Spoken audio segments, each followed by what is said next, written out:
वामपंथी आतंकवाद की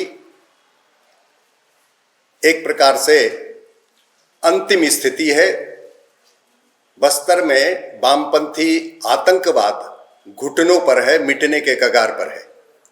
वामपंथी उग्रवाद का नक्सलियों का पोस्टर बॉय था हिडमा, सपत्नीक मारा गया, उसके साथ अन्य लोग भी मारे गए। खबर यह है कि एक चर्चित देवजी भाई, उसका भी कल एलिमिनेशन हुआ। ये जो वामपंथी आतंकवाद है, इनका विश्वास हमेशा से ये रहा है कि सत्ता बंदूक की नली से निकलती है। माओवाद की ये थीम है।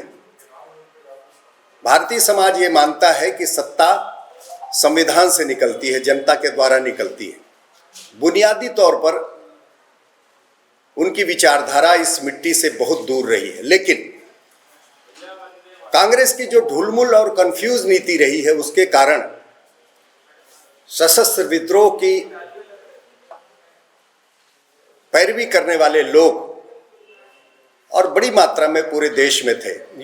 हम सबको मालूम है कि जब 2 वर्ष पूर्व विष्णुदेव की सरकार आई, तो मोदी जी के नेतृत्व में जो एनडीए की सरकार है, उसने निश्चय को और तेजी से लागू किया और 2 वर्षों में हम देखते हैं कि माओवाद घुटने पर आ गया, लगभग मिटने के कगार पर पहुंच गया।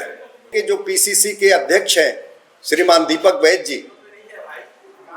उन्होंने सरेंडर को लेकर और मुठभेड़ों को लेकर हर हमेशा सवाल उठाए, और आज जब बड़े बड़े नेता नक्सलियों के या तो समाप्त किए जा रहे हैं या फिर मुख्य धारा में वापस होने के लिए वो पुनर्वास नीति के तहत जो है आश्रय ले रहे हैं, पुनर्वासित हो रहे हैं, तो ऐसी स्थिति में उन्होंने इसमें भी संदेह पैदा करने की कोशिश की। उन्होंने कई बार, कम से कम 20 इस प्रकार के बयान है जिसमें उन्होंने कहा कि ऐसे लोगों को सरेंडर करवाया जा रहा है, या तो वो पंचर जोड़ते हैं या छोटे मोटे काम करते हैं गांव वाले। कभी भी नक्सलवाद उन्मूलन के लिए कांग्रेस की कोई स्पष्ट नीति नहीं थी और न आज है। अभी भी जो उनकी प्रतिक्रिया आई है, उसमें आप देखेंगे कि उसमें साफ लगता है कि वो नक्सलियों को एक प्रकार से कवर फायर दे रहे हैं। केंद्र सरकार का, राज्य सरकार का स्पष्ट मंतव्य है कि शांति और विकास, सुरक्षा और विकास, ये वनवासी क्षेत्रों का, आदिवासी क्षेत्रों का ये महती आवश्यकता है।